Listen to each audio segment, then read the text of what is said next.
बृहस्पति जी बोले, हे ब्रह्मा जी, आप अत्यंत बुद्धिमान, सब शास्त्र और चारों वेदों को जानने वालों में श्रेष्ठ हुए। प्रभु कृपा कर मेरा वचन सुनो। चैत्र आश्विन माघ और साढ़ के शुक्ल पक्ष में नवरात्र का व्रत और उत्सव क्यों किया जाता है? हे भगवान, इस व्रत का फल क्या है?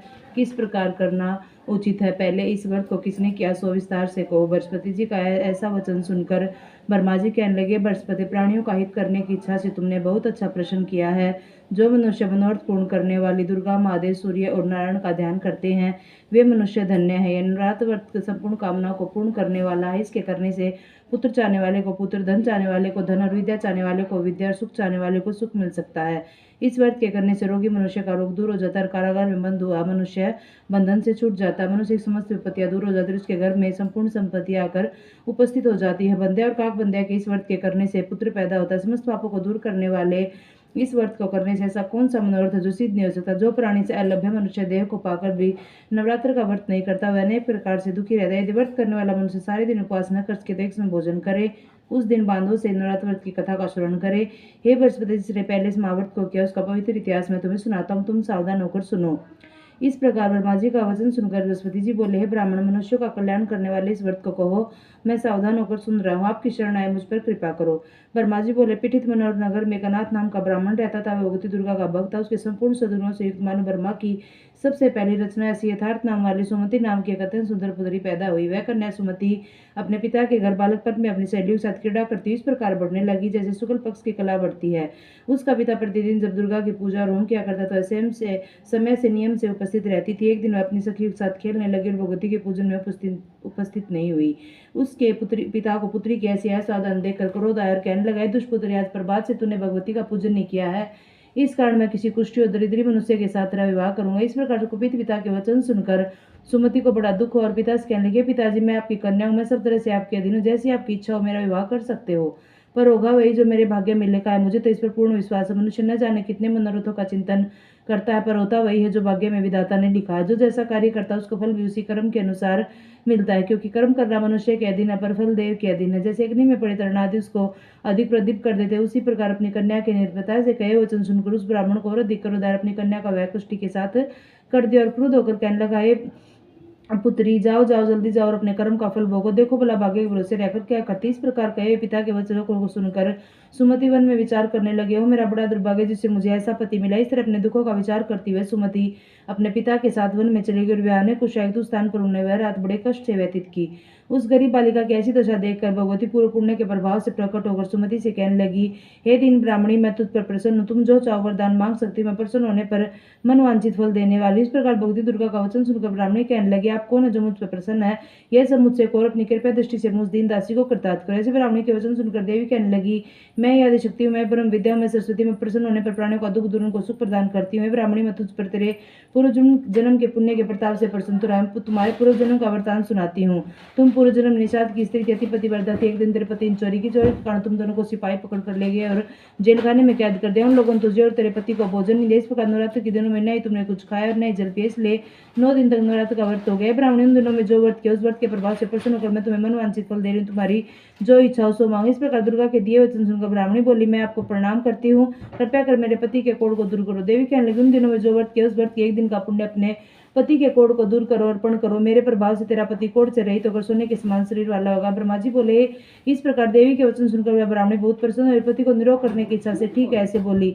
तब उसके पति का शरीर भगवती दुर्गा की कृपा से पुष्टि होकर अति कांतिक है, जिसकी कांति के सामने चंद्रमा की कांति भी क्षीण हो जाती है। ब्राह्मणी पति की मनोरथ देखकर देवी को अति पराक्रम वाली समझ स्तुति करने लगे, दुर्गे, आप दुर्गति को दूर करने वाली, तीनों जगत का संताप करने वाली, समस्त दुखों को दूर करने वाली, रोगी मनुष्य को निरोग करने वाली, प्रसन्न होने पर मनवांछित वस्तु देने वाली, दुष्ट मनुष्यों का नाश करने वाली, तुम ही सारे जगत की माता पिता हो। अम्बे, मुझे राधा का मेरे पिता ने कुष्ठी मनुष्य के साथ विवाह कर दिया और मुझे घर से निकाल दिया। उसकी निकाली मैं पृथ्वी पर घूमने लगी। आपने मेरा इस आपत्ति रूपी समुद्र से उद्धार किया है। देवी, मैं आपको प्रणाम करती हूँ, मुझ दिन की रक्षा करो। ब्रह्मा जी बोले, बृहस्पति, इस प्रकार सुमति ने मन से देवी की स्तुति की और उसके द्वारा की गई स्तुति को सुनकर सुमति पर देवी को बहुत संतोष हुआ। ब्राह्मणी से कहने लगे, ब्राह्मणी, तेरे उदालक नाम का अति बुद्धिमान कीर्तिमान जितेंद्र पुत्र शीघ्र होगा। ऐसा कहकर वह देवी उस ब्राह्मणी से फिर कहने लगे, ब्राह्मणी, और जो कुछ तेरी इच्छा मनवांछित वस्तु मांग सकती है। इस भगवती दुर्गा वचन सुनकर सुमति बोले, हे दुर्गे, अगर आप मुझ पर प्रसन्न तो कृपया कर मुझे नवरात्र की विधि बतलाइए। दया में जिस विधि से करने से आप प्रसन्न होती है, उस विधि तथा उसके फल को मुझसे विस्तार पूर्वक कहे। इस प्रकार ब्राह्मणी के कई वचन सुनकर माँ दुर्गा कहने लगे, ब्राह्मणी में संपूर्ण पापों को दूर करने वाले नवरात्र व्रत की विधि बतलाती है, जिसको करने समस्त पापों से छूटकर मोक्ष की प्राप्ति होती है। आश्विन मास में शुक्ल पक्ष की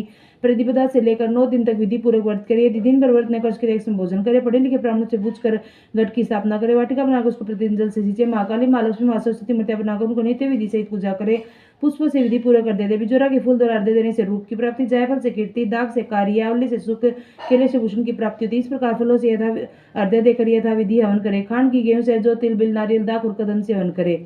गेहूं से होम करने से लक्ष्मी प्राप्ति, घृत, चंपा के पुष्पों से धन एवं पत्तों से तेज एवं सुख की प्राप्ति, आंवले से कीर्ति और केले से पुत्र, कमल से राज सम्मान और दाखों से सुख और संपत्ति की प्राप्ति होती है। कांड की, नारियल से, जौ और तिल, इन से फलों से होम करने से मन वांछित वस्तु की प्राप्ति होती है। व्रत करने वाला मनुष्य इस विधान से होम कर आचार्य को नम्रता के साथ प्रणाम करे। यज्ञ की सिद्धि के लिए उसे दक्षिणा दे। इस महाव्रत को पहले बताई विधि के अनुसार जो करता है उसकी सब नोट पूर्ण हो जाती है। इसमें तनिक भी संशय नहीं। 9 दिनों में जो कुछ दान दिया जाता है उसका करोड़ों गुना फल मिलता है। इस नवरात्र व्रत के करने से में यज्ञ का फल मिलता है। ब्राह्मणी संपूर्ण कामना को पूर्ण करने वाले उत्तम व्रत को तीर्थ मंदिर अथवा घर में ही विधि के अनुसार करे। ब्रह्मा जी बोले, इस बृहस्पति इस प्रकार ब्राह्मणी को व्रत की विधि बताकर फल बताकर वह देवी अंतर ध्यान हो गई। जो पुरुष या स्त्री इस व्रत को भक्ति पूर्वक करता है, इस लोक में सुख पाकर अंत में दुर्लभ मोक्ष को प्राप्त होता है। बृहस्पति यह दुर्लभ व्रत का महात्म्य मैंने तुम्हारे लिए बतलाया। ऐसे ब्रह्मा जी के वचन सुनकर बृहस्पति जी आनंद के कारण रोमांचित हो गए। ब्रह्मा जी से कहने लगे, ब्राह्मण, आपने मुझ पर अति कृपा की, जो अमृत के समान इस नवरात्र व्रत का महात्म्य सुनाया है। आपके बिना कौन इस महात्म्य को सुना सकता है। ऐसे बृहस्पति जी के वचन सुनकर ब्रह्मा जी बोले, बृहस्पति, तुमने सब प्राणियों का हित करने वाले इस अलौकिक व्रत को पूछा, इसलिए तुम धन्य हो। यह भगवती शक्ति संपूर्ण लोगों की पालन करने वाली है। इस महादेवी के प्रभाव को कौन जान सकता है। जय हो माता रानी की। जय अम्बे गौरी मैया, जय श्यामा गौरी, तुमको निस दिन ध्यावत, मैया जी को सदा मनावत, हर ब्रह्मा शिवरी। जय अम्बे गौरी, मांग सिंदूर विराजत, टीको मृग मद को, मैया टीको मृग मद को, उज्ज्वल से दऊ नैना, उज्ज्वल से दऊ नैना, चंद्र बदननी को। जय अम्बे गौरी, कनक समान कलेवर, रक्त अंबर राजे, ओ मैया रक्त अंबर राजे, रक्त पुष्प गल माला, रक्त पुष्प गल माला, कंठन पर साजे। जय अम्बे गौरी, कहरी वाहन राजत, खड़ग खपर धारी, ओ मैया खड़ग खपर धारी, सुर नर मुनि जन सेवक, मुनि जन सेवत, तिनके दुख हारी। जय अम्बे गौरी, कानन कुंडल शोभित, नासाग्र मोती, ओ मैया नासाग्र मोती, कोटिक चंद्र दिवाकर, कोटिक चंद्र दिवाकर, राजत समज्योति।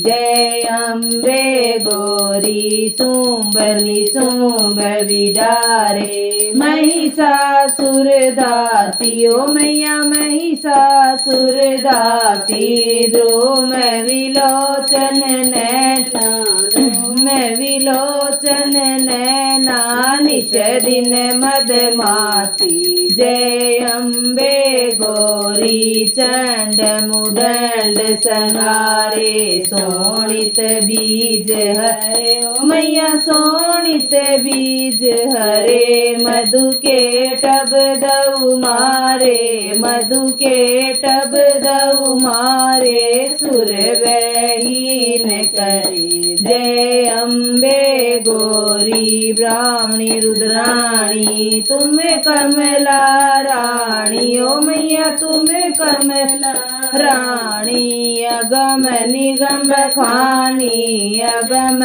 निगम बखानी, तुम शिव पट रानी। जय अम्बे गौरी, 64 योगिनी मंगल गावत, नृत्य करत भैरव, भैरू ओ मैया नरत करत भैरू बाजत ताल मृदंगा बाजती ताल मृदंगा और बाजत डमरू जय अम्बे गौरी तुम हो जग की माता तुम ही हो भरता मैया तुम ही हो भरता भगतन के दुख हरता भगतन के दुख हरता सुख संपत्ति करता जय अम्बे गौरी बुझाचार्य अति शोभित वर मुद्रा